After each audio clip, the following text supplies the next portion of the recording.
Welcome back to Sledgehammer Horror, guys. I am Ken Sledge, and let's talk horror. Now, today I am joined by the amazing Sam Salerno. Sam, how you doing today? Oh, I'm good. How about you? I'm doing very well, man. I've been excited for this all day. I'm glad we were finally able to make this happen. Yeah. But Sam, before we start talking about why you're here, I want to let people know who you are if they don't yet. Sam is originally from LA, currently living out in Boston. Got the best baked beans out there, I'll tell you that.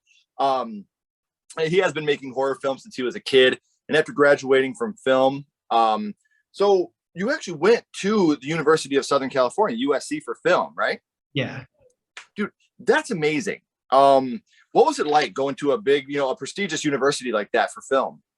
Yeah, it was great. It was like a lot of the faculty are incredible there. Like one of my sound design professors, like I found out he had 2 Oscars and I had no idea. I was like, it was cool to learn from the best. Yeah, man, that's so amazing because, like I said, you think of USC, and that's a big school, man. And to know that you were able to go there and get your degree in film, and then from there, you've written and directed 3 feature-length horror films, including The Dark Side of the Womb.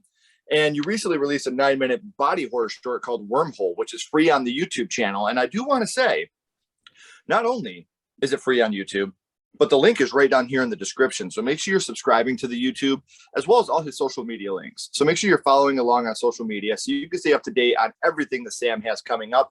One of those things is his first feature-length animated horror film, which is Erotomaniac. Did I say that right? Yeah. Yeah. And in addition to horror movies, you're a big fan of heavy metal, especially Iron Maiden. I'm assuming you have a fear of the dark. And reading Gothic and horror novels. So I want to dissect this one piece at a time. What was it like when you were finally able to create your first feature-length film? What was that feeling like for you?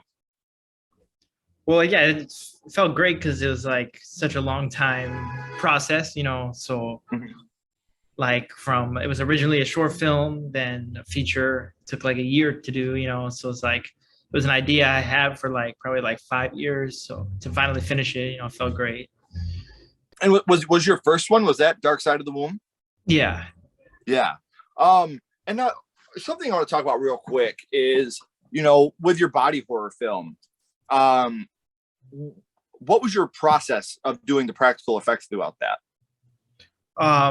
Well, I basically had the idea and made in Adobe After Effects, like a little drawing of it essentially. And I sent it to my friend George Milonis. He's like a effects guy. So he actually made the prop, and then we just shot it on rented like a snorkel lens. I don't know if you've seen those. But yeah, so you can make it look a lot bigger, composited digitally into the shots. That's awesome, man, to hear you talk about these things like that. And Erotomaniac, obviously we can't talk about it too much because it's in the works right now, but what are the differences between doing a feature film live action versus an animated feature film? What are the positives and negatives to each? I'd say the biggest positive is that I don't feel limited by budget, or if I can think of it in my head, I can create it, with the exception of some shots I just wasn't good enough at animating, but that was my only thing really. Other than that, it's I can create whatever really location I want or anything, and then the biggest drawback would just be the time that it takes. Right. And now, how many different voiceover actors are you using for that? There's probably maybe 20. So. That's incredible, man. And the good thing about doing voiceover is you don't even have to get dressed and leave the house. Right. Especially now with the way the technology is. So that's awesome, man. And to know that you're so involved in horror is such a cool thing. Like I said, going from USC and then taking your talents out to Boston and all the things that you're doing out there now, that's incredible, man. I'm super happy for you, and I cannot wait for Erotomaniac. And you guys can follow along with that by clicking the social media links down in the description. So, Sam, in order for horror to, you to be such a huge part of the horror world, horror had to start for you somewhere, my friend. So now I'd like to go back to the past, talk about how horror started for you, the first horror movie you watched. And I can say I have yet to talk about this movie on the channel, and boy, am I excited. So, Sam, your first horror movie was The Ghost of Mr. Chicken. Dude, Don Knotts, man. To be able to watch Don Knotts in this role was such an amazing thing for me because I'm a huge Don Knotts fan, and to see him do a role like this, where I mean, yeah, it's a horror comedy, but the horror is definitely there. So, do you remember about how old you were the first time you had seen it? I was probably, I'd say like maybe 7 or 8, maybe a little bit younger Like, man, is that Barney Fife running around on there?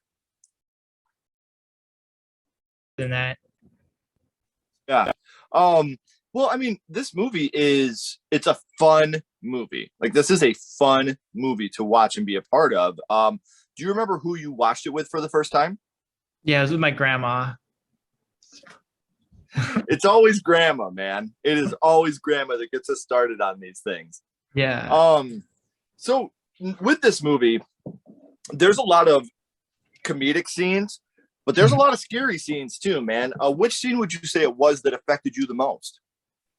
Just the scene where he goes up to like the attic of the house, and there's like the like organ, because there's like the organ with the cobwebs and everything, and then it's just playing itself, and Yeah. you see the keys moving and hear like the organ music, and then he goes running And out of even the. Don Knotts' face at that point, Yeah, it's when he gives you that terrified face, man, it's yeah, such a good scene. yeah, yeah, And I could see how, as a child, you're watching an organ being played by itself. I could see how that would really freak you out, man. Because even as an adult, if we've seen that, we're gonna right. freak out. So, we know which scene affected you the most. But what would you say your favorite scene from The Ghost and Mr. Chicken is? Oh, probably when there's the like jump scare where I can't remember. It's been a while since I've seen it, but I think this backstory is that the owner of the house was killed with like the gardener's like gardening shears. Uh-huh. So when it's like right after the organ scene when Don Knotts is running out of the house and he's seeing all the weird stuff, and then like the lightning strikes and there's like the garden shears are in the guy's portrait and there's like the blood coming out. Mm-hmm.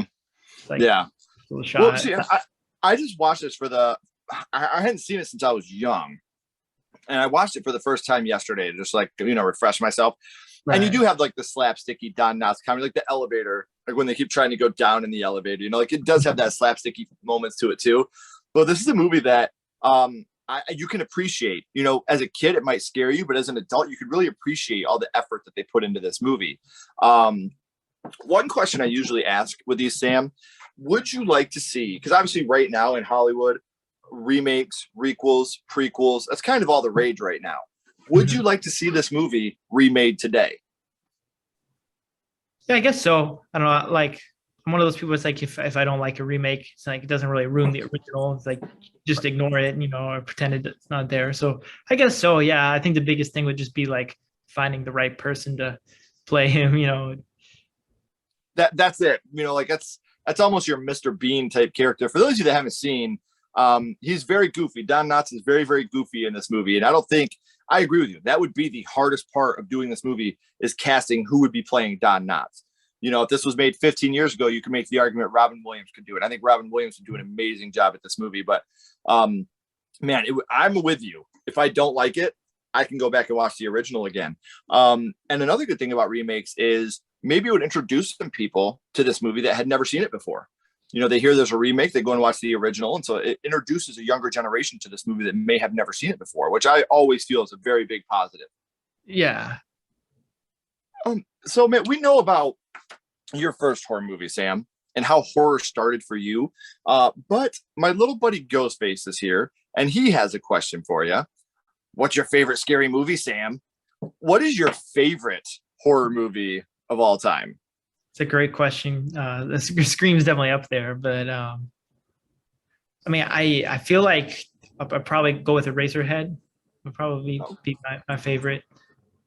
Even though it's not like the one I can like watch the most, but I Right. feel like it's maybe the one that like inspired me the most, or like I appreciate the most. Sure. So with horror movies, like, do you take your inspiration from other horror movies? I mean, like, obviously, we all have our own original ideas, and we always have ideas that we borrow from other horror movies. Do you like to wear those influences on your sleeve, or are they kind of just in the background for just you to notice? Probably more in the background. I feel like if anything, like I get more impacted by like music than I Mm-hmm. do movies. No, and that's fair. Like I said, that's completely fair. And you mentioning Iron Maiden, those guys could tell a story. Exactly. Yeah. Like I'll always say The Trooper is one of my favorite songs of all time. Like, and that's Right. just such an amazing tune. One of the first songs I ever learned how to play on guitar. I dove right in, man. So, Right. now I want to jump back to your first horror movie here for a second. How much of an impact do you think that has on your writing and your filmmaking today? Well, it's interesting because I do write like horror comedy type stuff mostly. So, but I don't know if it was like directly like because of that, but I feel like my like first horror movie I saw was like a horror comedy that was like very like that movie like really takes like all the horror tropes like the organ, the haunted house, the cobwebs, like and kind of parodies them. So I Mm-hmm. remember like around that time I also got really into Scooby Doo, which I feel like Mm-hmm. kind of does this a similar thing. So I Yeah. don't know, maybe like there's not like a direct like influence of like Ghost to Mr. Chicken on what I write, but maybe like because that was my starting point, that it went to similar things, that makes sense. Right. Right. And the thing about The Ghost of Mr. Chicken, I can't recommend this movie enough, guys. Like I said, especially if you're into horror comedy, I always go back to like, this is kind of like your Abbott and Costello meet Frankenstein. Like it's that type of movie where it is slapsticky and it is funny, but it does have good horror moments in it too. And it does really pay homage to the horror genre. So, Mhm. and this is a movie that I completely forgot about until you and I started talking. And I was like, oh my gosh, I forgot this movie existed. Yeah. Like as a kid, I seen this movie. And then like when we started talking about it, I was like, oh my gosh, I have seen this movie. And to Right. go back and rewatch it, man, it was just so amazing for me to be able to go back and watch this movie again. So I do want to remind everybody, all of Sam's social media links are down in the description. So Sam, one last thing I want to talk about here. We know Erotomaniac is coming up. Do you got an ETA on when you're going to be dropping that? Anything at all? Yeah, actually, so I just finished the all the animation and the editing like a week ago. So I just moved Mm-hmm. on to the sound design, which is like the last part. So I mean, it should just maybe like 3 months would be, I don't know, would be maybe my estimate of like when it will be done. And then it'll just be a matter of like figuring out distribution on it. But it's really not that far off at this point because I've been working on it for over a year now. So in the final stages. And that is, it's amazing to have your work come to life. And now on an animation side of it, I can't say anything about that because I've never really done that. But to be able to say that you've made this, I think that's something that, because you did a lot of the animation yourself, right? All of it. Yeah. You know what I mean? Like that to me is like the ultimate creation. Like obviously being a writer, being a director, that's awesome. You're writing these things on a page and then you're directing these people to do exactly the way that you see it in your mind. But this is all you. Obviously you have amazing voice actors and, producers and stuff like that to help you out. But what was it like to create this whole thing yourself? What was that feeling like to finally have that completion feeling? Yeah, it felt great because there were definitely moments that I wanted to give up on it. Yeah. Like things just taking longer than you'd think, or even like the fact that like there were shots I thought looked good that I made, like some of the earlier scenes I did, that then a year later I would look back at them and I feel like I had improved. So Mm-hmm. now might have to update these shots, which was like frustrating Sure. because they don't look as good as I remembered them.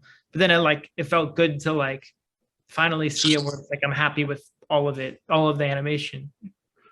Well, man, please, once you have distribution figured out, please let me know and I'll spread the word as well. Oh, thanks. I can't wait to see it, man. Like I can't wait to see this final product because I know all the blood, sweat, and tears that you put into this, and just knowing who you are as a person, I know that this is going to be amazing. I know that you're a perfectionist, and like you said, you go back and you look a year earlier. Man, I'm so much better now. Let's fix these things. Like that shows the true artist in you. Like Steven Spielberg, when he showed Jaws for the first time, he felt like something was missing. So they reshot the scene of them getting the tooth out of the boat and the guy's head popping out. They reshot that in his swimming pool. Like that's the amount of a perfectionist that he was. And so it's always good for you to go back and revisit things that you've done and want to twerk them and tweak them, not twerk them. Don't twerk on your stuff, but you want to tweak them and make them better for your audience. And I think that's really amazing, man. So before I let you go, I have one last question for you. We're going to bounce back to The Ghost and Mr. Chicken. And what we're going to do here, my friend, is rank this on a skull count. Now, we're not ranking the movie on acting, production, score, direction, nothing like that, Sam. What we're doing here is strictly ranking this movie on how much it affected you on first viewing. So 0 skulls being not effective, 5 being extremely effective. You can use half and quarter skulls anywhere in the middle. What would your ranking of The Ghost and Mr. Chicken be? I mean, I feel like it did sort of start my love for horror, so I feel like I would have to probably give it 5 skull. Mm-hmm. I mean, I did watch it like I think it was like a routine of whenever I'd visit my grandma that we would watch it. So I can't say that I like specifically remember like the first time I watched it because Right. watching in the same room with the same person and it was in childhood, it's hard to remember the exact differentiate them. But Yeah. I think it had to be probably 5. Was that out of 5 or out of 10? Yeah, out of 5. Okay, then yeah, probably a 5s. See, and it's amazing because not only did this movie start your love of horror, but you'll always have this memory of you and your grandmother being together watching this movie. Like that's something special too that we can't look over that because that's me with House from 1986. Me and my grandma used to watch that movie all the time, and that was my first horror movie. That's to this day my favorite horror movie. So the memories that we make with these horror movies are just as special as the movie sometimes. So, Sam, don't go anywhere, my friend. I got a couple more questions for you. Everybody else, I know I said it a couple of times already. I'm going to say it again.